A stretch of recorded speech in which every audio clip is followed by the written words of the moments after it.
当你想到美国的基建，第一反应可能是金门大桥标志性的橙红色钢索，或是洲际公路上绵延不绝的车流。这些曾经确实是美国的骄傲，毕竟金门大桥建成于1937年，胡佛水坝更是早在上世纪30年代就震惊世界。近一个世纪以来，金门大桥一直是美国工程创造力的象征，那是一个充满勇气与奇迹的时代。人们坚信没有什么不可能，它不仅连接了海岸，更连接了梦想。旧金山金门大桥是历史上最艰巨的工程挑战之一，尽管困难重重，它依然屹立了80多年。它不仅是一个地标，更是美国历史鲜活的见证。但属于美国的黄金时代似乎已经成为过去式。当美国仍在为老化桥梁的修缮经费争论不休时，太平洋的另一端，中国正在重写人类工程的极限。在贵州的群山深处，一座新的巨桥横空出世——花江峡谷大桥。在正式通车之前，它经历了世界上最极端的一次载荷测试，96辆重型卡车，总重3700吨，由400多个传感器实时监测每一个应力点、变形点和振动数据。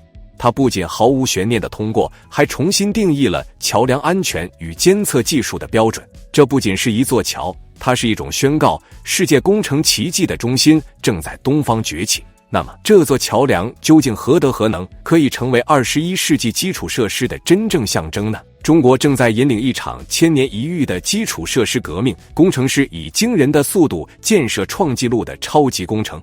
全国高速铁路网络延伸超过26000公里，连接北京、上海、深圳和成都，现已成为现代化与效率的全球象征，同时为长期经济增长奠定了坚实的基础。2023年，中国在基础设施上的投资接近2.44万亿美元，比前一年增长 6%。这显示出中国将基础设施作为经济扩张和国际融合核心引擎的战略。这些巨额投资不仅拓展了全球供应链，也创造了技术合作与创新的机会，增强了中国在国际舞台上的地位。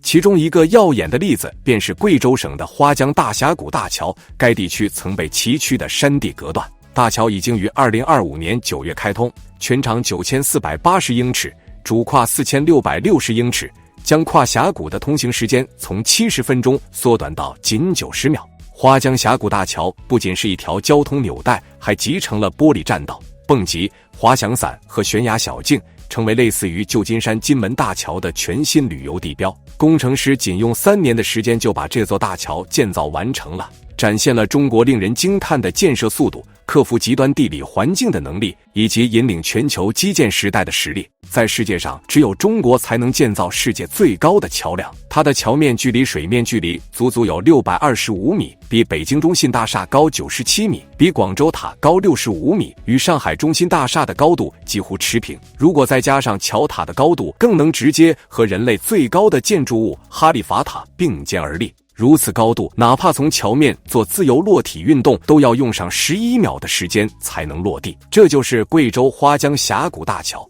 花江峡谷大桥不仅是中国桥梁史上的又一次突破，更是世界悬索桥工程的巅峰之作。在中国贵州的地图上，你几乎看不到大片平地，全省 92.5% 的面积是山地丘陵，共有 125.8 万座山头，被8条大江和无数支流切割成深不见底的峡谷。在这样的地形中建设高速公路，几乎意味着要与地球的褶皱正面交锋。花江峡谷位于贵州六盘水与黔西南之间，是六安高速的重要节点，中间隔着跨度惊人的花江大峡谷。要打通这条高速，工程师面临2种选择，要么避开深谷，从山顶绕行，路线平顺但代价高昂，要么降低桥高，增加隧道与坡度，但代价是复杂与危险。最终，中国工程师选择了最极端的一条，在625米的高度上一跨飞越花江峡谷。在625米的高度与1420米的跨度下，普通的钢构梁桥以及拱桥或斜拉桥都不适合在这样极端的地理环境下建造，唯一可行的方案就是修建超大跨度的悬索桥。花江峡谷大桥全长 2.89 公里，桥面距谷底625米，主跨1420米，正式超越北盘江大桥，成为世界桥面最高的桥梁。它的建成将峡谷两岸的通行时间从70分钟缩短到仅90秒。可是要建造一座高度世界第一、跨度也是世界第一的大桥，该分几步完成呢？很简单，主要分3步进行。先建2座坚固的桥塔，搭上2根牢固的竹缆，并加以固定，再用一根根吊索拉住足够稳固的主梁。这样一座悬索桥就建造完成了。其实也没这么简单，为了让最高262米的桥梁稳稳立在山头，除了要找寻稳固的山体，还要把24根巨大的混凝土桩基深深插入岩层之中。有多深呢？最深68米，相当于20多层大楼。地表之上200多米的塔柱被拆分成了40多个阶段，再利用这种造塔机在液压系统的驱动下逐节进行浇筑与爬升，让桥塔以平均每天 0.8 米的超快速度向上生长。和桥塔同时浇筑的还有你现在所看到这块巨大的混凝土，它到底有多大呢？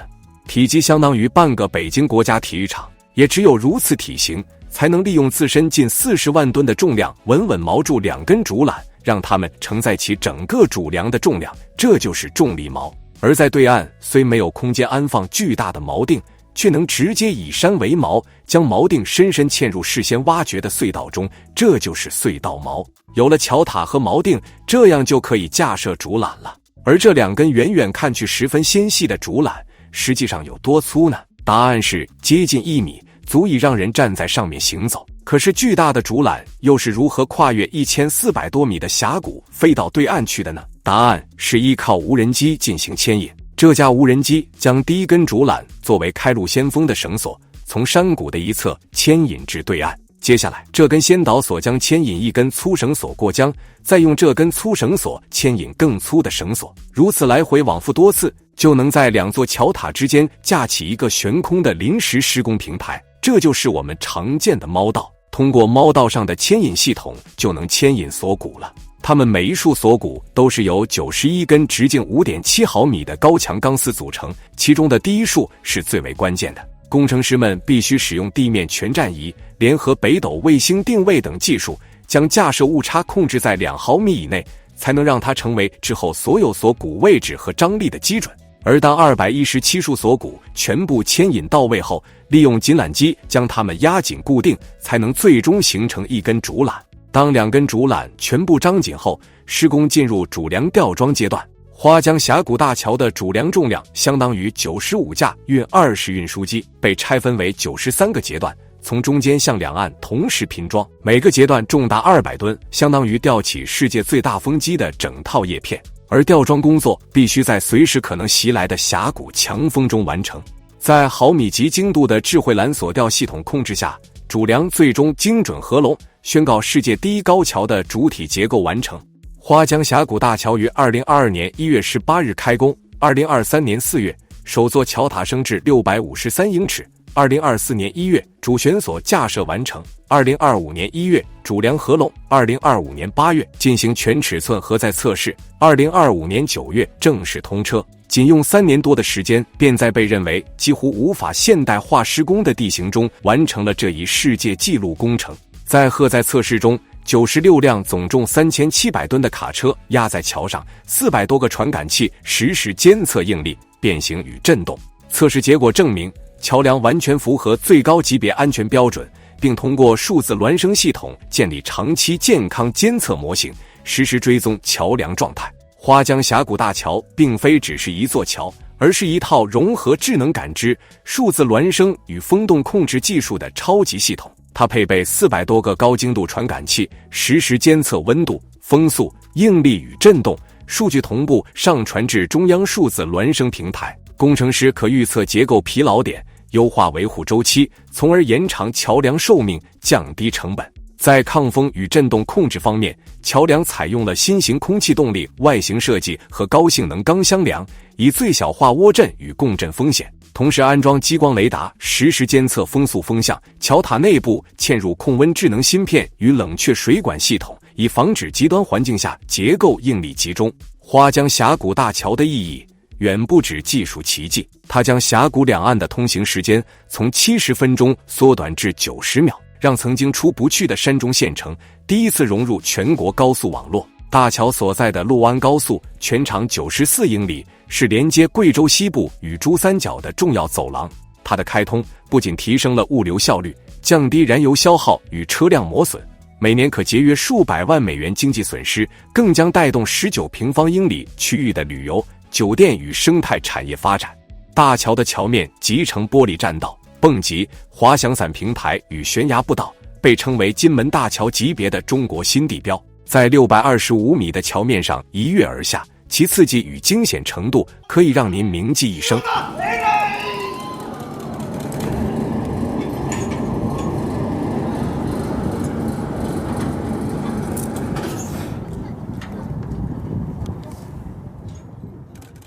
此外，该大桥还成为了许多翼装飞行爱好者极限挑战的圣地。服务区被命名为云渡，寓意一桥飞渡云上。届时，游客将在海拔1000米之上俯瞰云海，亲身感受这项工程的震撼。花江峡谷大桥不仅是贵州的骄傲，更是中国桥梁科技跃升的象征。在全球最高桥排行榜上，中国已包揽前10中的8座，贵州一省就占据一半。而花江峡谷大桥的出现，让世界第一高桥再次写上中国的名字。与法国米洛高架桥相比，花江峡谷大桥以桥面高度取胜；与日本明石海峡大桥相比，它面对更复杂的山地与风力；与美国金门大桥相比，它在跨度、抗风性与结构精度上全面超越。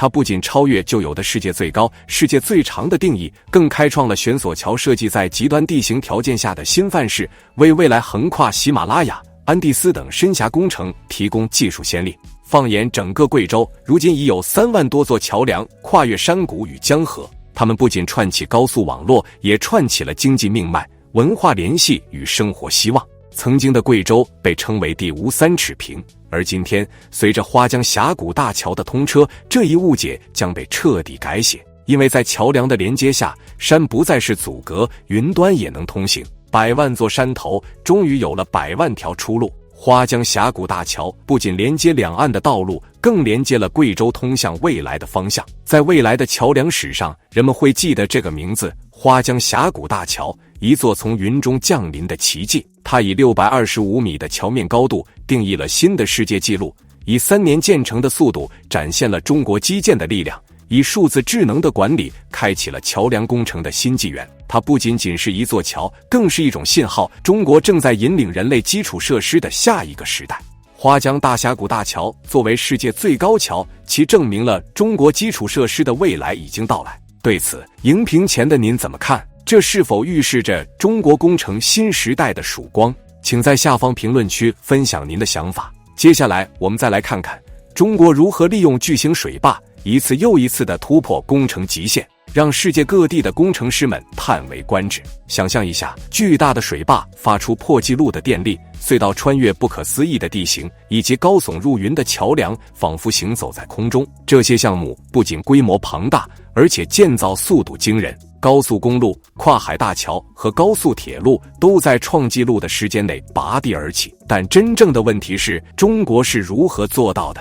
这些工程奇迹背后隐藏着什么秘密？答案就藏在一座座让世界震撼的超级工程中。首先，让我们从最具代表性的奇迹之一开始——三峡大坝，世界最大水电工程。整座大坝长达2.3千米，高181米，耗费2800万立方米混凝土和46万吨钢材。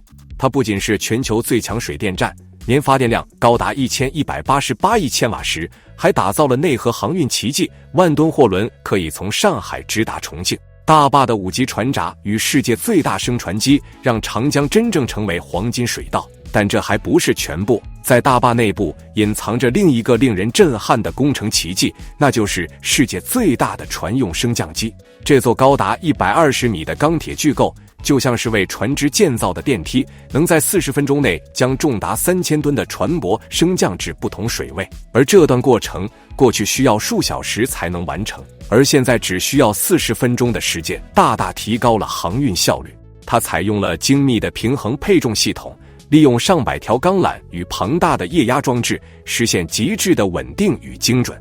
对许多工程师而言，它不仅仅是运输系统，更是一种信号，中国正在重新定义不可能的边界。从滔滔长江的水流到这座宏伟建筑的屹立，三峡大坝所代表的不只是力量，更是远见与对自然的掌控。但三峡大坝的意义远不止发电与航运，它更是长江流域最强大的防洪屏障。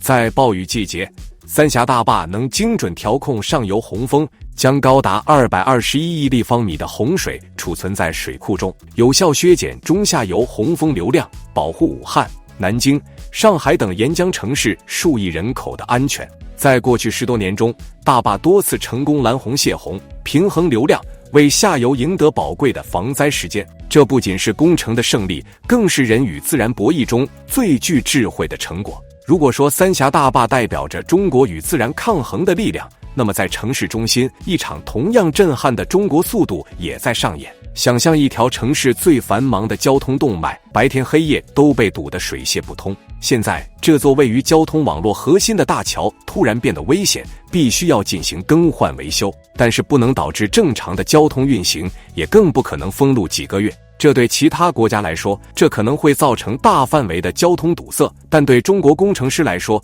却是一场展示奇迹的舞台。这就是北京三元桥更换工程。这座位于北京3环路上的立交桥，每天承载超过20万辆车流，长期重载运行让桥梁结构严重疲劳，甚至出现变形。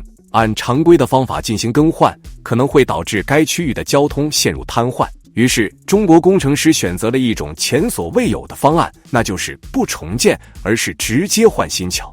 2015年11月13日午夜，大桥封闭，随即一场由吊车、切割机与重型设备组成的工程交响曲拉开帷幕。老桥被精准切割成27个巨型构件，其中最重的一块高达139吨，几乎是2头蓝鲸的重量。每一块都必须被小心吊起，否则一旦偏移，后果不堪设想。这简直就是一场高空叠叠乐的生死游戏。与此同时，新的桥体早已在旁边预制组装完成，重达1300吨。问题是，在不中断交通的情况下，如何将这样庞然大物精准地放到旧桥墩上？答案就是启用由中国自主研发的神驼号模块运输车。这种特种车型，每辆车安装有96个轮子，能承载惊人的重量。数十辆 SPMT 同步作业，像舞者般协调，把新桥整体抬起，平稳移动，再以毫米级精度落位。工程师使用 GPS 定位系统与激光测量仪，实时监控位置偏差，确保整个桥体安装误差不超过1毫米。整个桥梁更换的过程仅用了43小时就完成了。在不到2天的时间里，北京这座超级城市的交通动脉完成了全球最快的换桥记录。一个可能让北京瘫痪数月的噩梦，被中国工程师以速度、创新与胆识完美化解。这不仅仅是一场工程，更是一种信号，在中国不可能只是时间问题。美国网民看到后瞬间惊呆了，他简直不敢相信中国人能在43小时内造出一座桥出来。因为在美国，单是建造一座简单的桥梁就要花好几年的时间。我们家屋前的一盏路灯烧坏了，他们竟然花了长达5个月的时间才把它修好。看到这些来自海外网民的评论，我也是哭笑不得。对于中国基建的速度，英国的一位教授也是肃然起敬。这位教授在一次讲座中说道 China has actually soared. It's meteoric. Former Czech President Václav Havel, I think, put it best. He said, all this has happened so fast, we haven't yet had time to be astonished. To remind myself how astonished I should be, I occasionally look out the window in my office in Cambridge at this bridge, which goes across the Charles River between the Kennedy School and Harvard Business School. In 2012, the state of Massachusetts said they were going to renovate this bridge. It would take 2 years. In 2014, they said it wasn't finished. In 2015, they said it would take 1 more year. In 2015, they said it's not finished. We're not going to tell you when it's going to be finished. Finally, last year it was finished 3 times over budget. 随后又分享了自己去北京开会时经过三元桥的经历。Now compare this to a similar bridge that I drove across last month in Beijing. It's called the Shenyang Bridge. In 2015, the Chinese decided they wanted to renovate that bridge. It actually has twice as many lanes of traffic. How long did it take for them to complete the project? What do you bet? Take a guess. Take a look. The answer is 43 hours. Now, of course, that couldn't happen in New York. 这句话说完以后，现场的欢呼声此起彼伏，众人的脸上写满了不可思议，痴痴地望着教授，似乎在说：“这不是真的吧？”确实让人难以置信。教授还说道，这不仅是技术胜利，更是一场组织革命。中国将并行工程发挥到极致，将设计、预制、拆除同步推进，把时间压缩到物理极限。同时还指出了为啥中国现在变得这么强大的原因。Behind this speed and execution is a purpose-driven leader and a government that works. The most ambitious and most competent leader on the international stage today is China's President Xi Jinping. And he's made no secret about what he wants. As he said when he became president 6 years ago, his goal is to make China great again. 没错，这位有智慧的英国教授说得很有道理。中国人做任何事情总是那样的高效，从来不拖泥带水。当其他国家还在讨论建桥方案的时候，中国工程师已经把桥梁拆除并建好，这就是中国速度。当全世界吹牛皮的人在见识到中国的速度后，其他速度都变得像蜗牛一样缓慢。中国一直给世界创造惊人的故事，中国速度就是世界发展的速度。中国人到哪里，哪里就会开启忙碌的建设，这才是一个正确的世界领导者。中国基建的速度一次又一次地刷新了全世界的认知，但这还不是中国速度的极限。如果说43小时换桥已经够疯狂，那么接下来的这项工程将彻底颠覆你的想象。中国的工程师们曾在短短9小时内建成一座全功能高铁车站，听起来像不可能的任务，但它确实发生了。这座车站位于福建龙岩，是中国铁路升级改造的重要节点。工程目标是让原本7小时的旅程缩短至 1.5 小时。那么施工的秘诀是什么？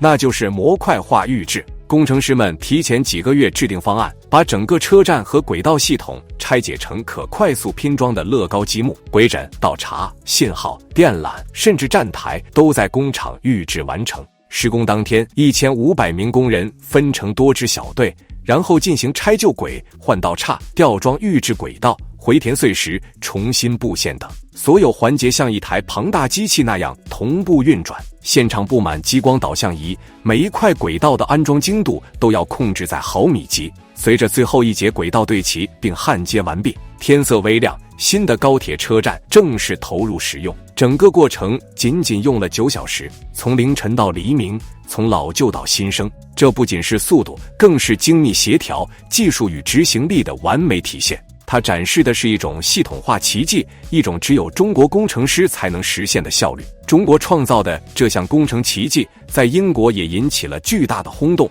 在一档热门电视节目中，甚至还引发了关于该项目的激烈辩论，并同时借此讽刺了英国臭名昭著的低效铁路系统。In the country, we're hearing these complaints about our transport structure. On substandard train services, just wondering, for the sake of argument, how the Chinese do these things. They were able to build a whole new station in the space of 9 hours. By flooding it, thousands of workers. We should be much more imaginative about getting infrastructure in instead of condemning people to being isolated in remote areas. Was it 9 hours they built? 9 hours. Sounds Look like it a up. television reality There is a show. video here. You've got to watch this thing. 就在英国媒体还在惊叹中国速度时，大洋彼岸的美国也被这一系列基建奇迹震撼到了。在美国一档著名的脱口秀节目中，主持人这样说道 The problem, and they fix it. They build a dam. We debate what to rename it. That's why their airports look like this, and ours look like this. In San Francisco, it took 10 years just to get 2 bus lines through environmental review. The Big Dig, a tunnel in Boston, took 16 years. China once put up a 57-story skyscraper in 19 days. They demolished and rebuilt the Sanyuan Bridge in Beijing in 43 hours. We binge watch, they binge build. When COVID hit Wuhan, the city built a quarantine center with 4,000 rooms in 10 days, and they barely had to use it because they quickly arrested the spread of the disease. They were back to throwing raves in swimming pools. Well, we were stuck at home surfing the dark web for black market Charmin. We're not losing to China. We lost. 这句话分析的一针见血，因为在美国，不管是桥梁、地铁还是铁路项目，往往需要10年以上的审批与施工周期，而中国却能在同样的时间范围内建成整个高速网络系统。英国著名评车人杰里米·克拉克森第一次来到中国的时候，就被中国的基建给震撼到了。他驾驶在中国的公路桥梁上说道：In 1988, China had no motorways at all. And now, 30 years later, it has 84,000 miles of them. That's more than any other country in the world. And they're only just getting into their stride. Since 2011, they've been building 6,000 miles of motorway every year. 6,000 miles a year! It beggars belief, and it's not like the terrain is easy. Here, though, there ain't no mountain high enough, and there ain't no valley low enough to stop them. This bridge, for example, is 34 miles long.And then there's this one, the Douge-Beipanjian Bridge. You could fit the London Shard underneath it twice over. I'm telling you, in Britain we're doomed. 在世界桥梁界有着这样一句话：世界桥梁建设，20世纪70年代以前看欧美，90年代看日本，21世纪看中国。目前中国的桥梁建设水平已经位于全球的第一梯队，中国桥梁已经成为了中国的一张亮丽的名片和彰显综合国力的重要符号。全球超过一半的大跨度桥梁都是中国工程师建造的。在中国西南的群山峻岭之间，一条钢铁巨龙腾空而起，连接起贵州和云南两省，这就是北盘江大桥。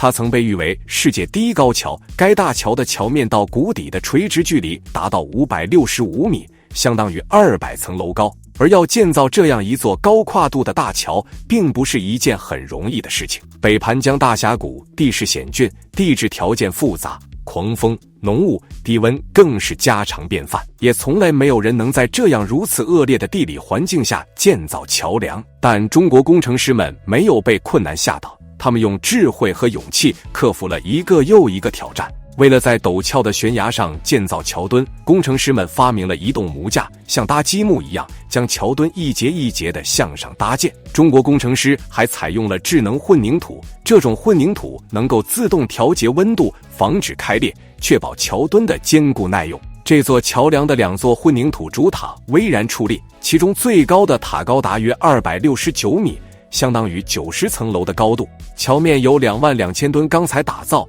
总重量相当于5艘泰坦尼克号的总和。从谷底到桥面的垂直距离甚至超过了纽约世贸中心的高度，足以装下整座摩天大楼。桥梁的钢缆总长度达到402公里，如果拉直，可以从纽约市一直延伸到华盛顿特区。整座桥梁横跨峡谷，全长约 1.6 公里，而塔尖的最高点更是达到了750米。这是什么概念？从谷底到塔尖的高度比2座埃菲尔铁塔加上自由女神像的总和还要高。这样的工程规模和技术难度堪称人类桥梁建造史上的巅峰之作。这种工程与技术难度的水平不仅是桥梁建设史上的一项杰作，也赢得了广泛的国际认可。甚至连美国总统特朗普都公开表示，中国在桥梁建设方面的成就令人震惊，他们完成了我们从未想象过的项目，速度惊人，质量卓越。美国必须向中国的决心学习，同时还表达了自己有多爱中国。I love China. People say, oh, you don't like China. No, I love them. But their leaders are much smarter than our leaders. And we can't sustain ourselves with that. There's too much. It's like take the New England Patriots and Tom Brady and have them play your high school football team. That's the difference between China's leaders and our leaders.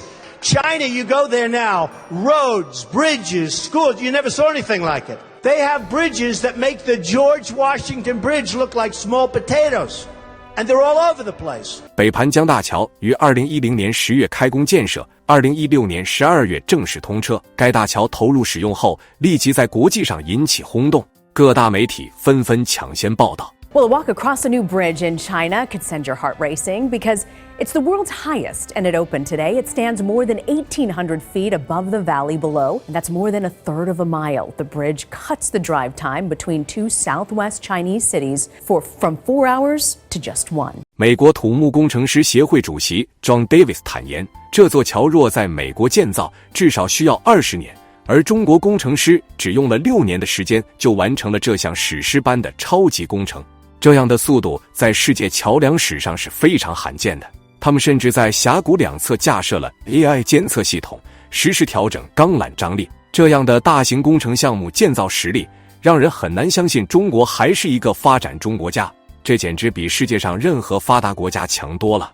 正如《纽约时报》所评论的那样，中国正在用基建领域的特斯拉式创新，重新定义现代国家的治理能力。统计数据显示，截至2025年，中国已建成103.3万座桥梁，其中8886座为世界顶级大型桥梁。这一数据反映了中国在桥梁建设方面的显著成就和工程技术的世界领先地位，不仅体现了中国桥梁建设的规模，也展示了中国在基础建设方面的强大能力和持续进步。中国工程师强调，这些桥梁是通向繁荣之路的通道，因此连接各经济区的桥梁被优先考虑。毫无疑问，中国的这些疯狂工程项目并不仅仅是一个国度的技术和雄心的见证，是对全球工程极限的挑战，展示了中国劳动人民的智慧创新和对卓越的不懈追求。随着每一个超级工程的建成，中国不断以创新的技术与先进的施工方法攻克世界级的工程难题，因此被誉为基建狂魔。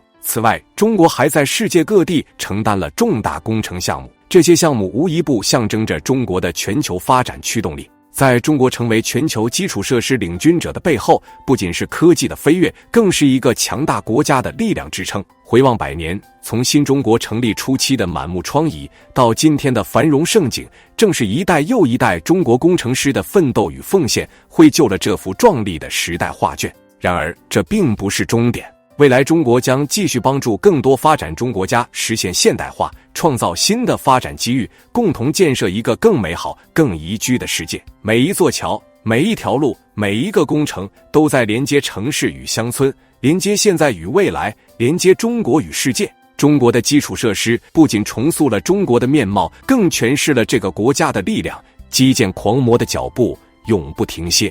你认为在未来10年，中国的基建还会创造出哪些奇迹？从刷新纪录的桥梁与高铁，到世界最大的水坝、人工岛与新兴城市，这些项目不仅庞大，更充满速度、精度与远见。短短10年间，中国建成了超过4.5万公里的高铁，超过世界其他国家的总和。它建起世界最大的水电大坝，跨流域调水上千公里，并在海上筑起全新的国土。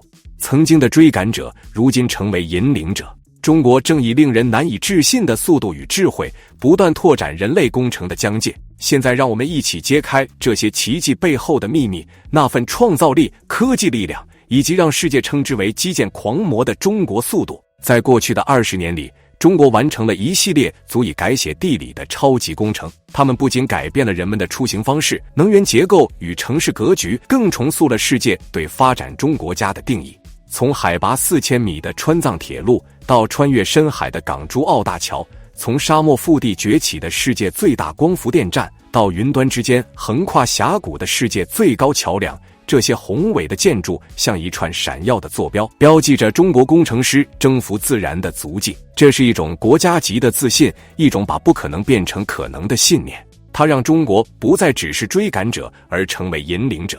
而要见证这种大胆创新的精神，没有比穿越中国崎岖山峦和深邃峡谷的水道更合适的地方了。轮船在这样极端的环境下航行，这样的挑战堪称世界之最。但中国工程师们已经重新定义了不可能。以三峡大坝为例，重达3000吨的船只可以在短短40分钟内被整体提升113米。这一切依靠的不是蛮力，而是利用重力与水的浮力原理的升船机。我们再看乌江上的构皮滩升船机，它以199米的高度打破了世界纪录，将船只分3段提升，速度与精度令人惊叹。这些工程奇迹把古老的阿基米德浮力原理与液压升降和钢缆配重等尖端技术结合在一起，它们让原本无法通行的河段变成高效的航运通道，不仅节省了数小时的航程，还展现出现代设计的非凡智慧。你或许会好奇，一个升降机系统怎么能如此精准地提升数千吨重的船只？为什么升船机比传统船闸更安全、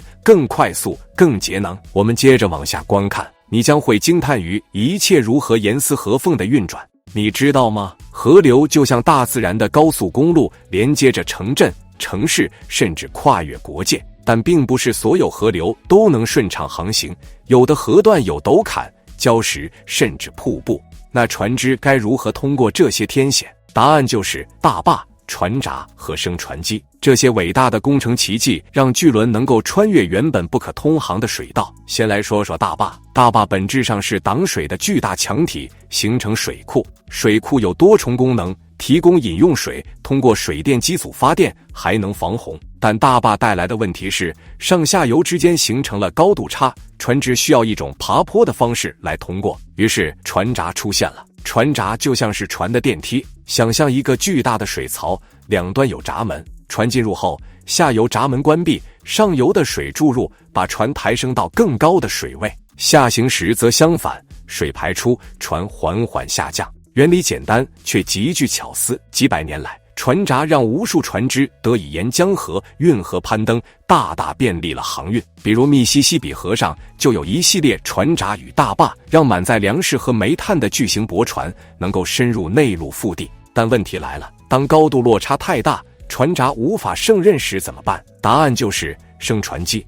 升船机是更高级的创新，它把水上电梯的概念放大到了极致。想象一部摩天大楼里的电梯，但里面不是人，而是一整艘巨轮。升船机的概念并不是新事物，早在19世纪就有雏形，但现代的升船机已经成为工程学的杰作。以三峡大坝的升船机为例，它能把重达3000吨的船只在40分钟内整体提升113米，这相当于把一艘巨轮抬到30层楼的高度。整个过程依靠钢缆、液压系统和精密机械完成平稳、精准的操作。为什么升船机重要？因为它保证了货运不中断。河流与运河是运输重型货物最高效的方式之一，没有船闸和升船机，我们日常用到的许多商品可能会更贵，运输时间更长。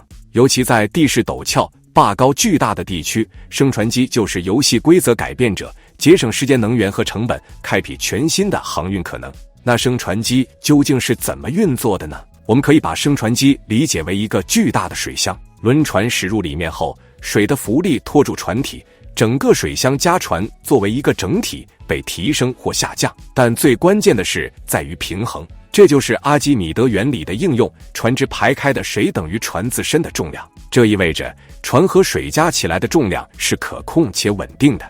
在三峡升船机中，长达120米的钢制槽体能容纳一艘船和水体，槽体两侧系着钢缆，连接着巨大的配重。当槽体上升时，配重下降；当槽体下降时，配重上升，就像一个巨型跷跷板。这种平衡大幅减少了能耗。除此之外，还有强力电机与精密齿轮，确保升降的平稳与速度控制。即使数千吨的重量，也能在40分钟内被平稳提升。支撑这些钢缆与电机的是超过170米高的塔楼，比大多数摩天大楼还高。工程师们甚至考虑到太阳光照会让塔体一侧受热膨胀，从而微微倾斜。系统被设计成自动校准，确保槽体始终保持水平。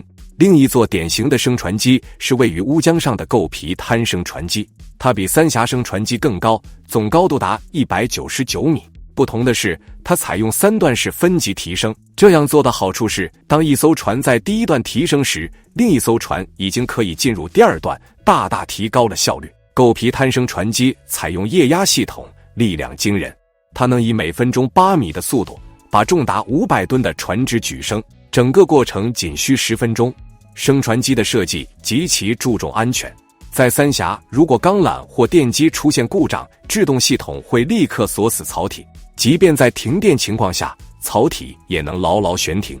系统还需经受风暴、暴雨等极端天气的考验，依然能保持运行。每年三峡与构皮滩的升船机都会进行全面检查与维护，电机、钢缆和配重会在磨损前被预防性更换，以保证万无一失。三峡升船机每天运行22小时，仅在特定的维护期才会停机。还有一些更小型的升船机，比如岷江上的水口升船机，它的承载能力只有500吨，但依然结构紧凑，设计精巧，与周围地形完美融合。这证明了升船机技术具有极高的适应性，可以针对不同河流环境量身定制。最终，升船机远不只是机械装置，它们是古老智慧与现代科技的结合，既有阿基米德浮力原理，也有液压与精密电机的加持。他们让航运变得更快、更安全、更环保，展示了人类工程如何解决最艰难的挑战。从巍峨的高山河谷到翻腾的激流，中国工程师用升船机让巨轮穿越原本不可通航的水道。他们的智慧让数千吨的船只在几十分钟内完成爬坡，将河流变为高效航运通道。而在更宏大的尺度上，中国的工程师们将目光投向了能源领域。白鹤滩水电站位于长江上游，是世界上规模最大、技术最复杂的水电工程之一。它不仅是发电奇迹，更是对自然与技术极限的挑战。大坝高达289米，相当于一栋近100层的摩天大楼，总装机容量达1600万千瓦，仅次于三峡大坝。更令人惊叹的是，它的建设地点处于地质极为复杂的深山峡谷，岩体断裂，地震带纵横，施工条件极为艰险。但中国的工程师们用智慧与科技将不可能变成了现实。他们首创了100万千瓦级水轮发电机组，采用世界首创的双曲拱坝结构与智能化施工系统，实现了混凝土浇筑精准到厘米级的控制。白鹤滩水电站的建设不仅刷新了水电史上的多项世界纪录，更标志着中国在清洁能源与大坝工程领域的全面领先。它让世界看到，中国不仅在追求速度，更在追求可持续的力量，一股能够改变未来能源格局的力量。正如国际媒体评论所说，白鹤滩水电站是人类智慧与自然力量之间的一次完美和解，这正是中国工程精神最生动的注解。如果说白鹤滩水电站体现了中国工程的力量，那么接下来的这项工程展现的则是中国工程的智慧，使水流能够逆自然规律，违反地球引力，流向最需要它的地方。这就是南水北调工程。中国的地理结构极其特殊，南方水多，北方缺水。仅占全国20%的人口的南方拥有近80%的水资源，而人口稠密、经济高度集中的北方却长期干旱少雨。要解决这一千年难题，中国没有选择退缩，而是决定改变江河的流向，将南方的水资源逆流向北方。该项目从2002年开工到如今全面运行，沿线数亿居民已经喝上了长江水。南水北调工程分为中、东、西3条线路，跨越10个省市，全长超过2700公里，堪称世界上最庞大的跨流域调水系统。中线工程以丹江口水库为起点，一路穿越黄河，最终将长江之水送到北京、天津。在沿线建有超过3000座桥梁与涵洞，200多条隧道，部分地下暗渠甚至长达100公里。它不仅仅是一条水渠，而是一条生命线。如今每一滴流进北京自来水厂的清泉，都有可能来自千里之外的汉江上游。南水北调工程让曾经被黄沙笼罩的北方城市重新拥有了绿意与湿润，它改变了数亿人的生活，也为中国的可持续发展奠定了坚实的生态基础。这是世界上前所未有的调水奇迹，更是一个国家在面对自然不均衡时展现出的战略眼光与技术自信。从高铁的急速穿行到升船机让巨轮攀越天险，从白鹤滩水电站释放的澎湃能量到南水北调滋养万里河山，这一切汇聚成了一幅宏伟的画卷。它展示了中国工程师面对自然的智慧与勇气，也彰显了一个国家敢于梦想、敢于实现不可能的决心。这些工程不仅改变了交通格局、能源结构和城市面貌，更重塑了世界对发展中国家的认知。他们像闪耀的坐标，标记着中国从追赶者到引领者的征途。每一条高铁线路，每一座大坝，每一条隧道，每一座桥梁，都不仅是钢筋与混凝土的堆叠，而是智慧、勇气、创新与坚持的结晶。未来中国还将继续推动更多超级工程的建设，把技术、梦想与希望带向世界的每一个角落。它告诉我们，当人类敢于梦想，敢于挑战极限，没有什么是不可超越的。而你有没有被中国的工程奇迹震撼到呢？欢迎在评论区分享你的想法。最后别忘了订阅我们的频道，让我们一起继续探索世界上最令人惊叹的工程传奇。感谢大家的观看，我们下期影片再见。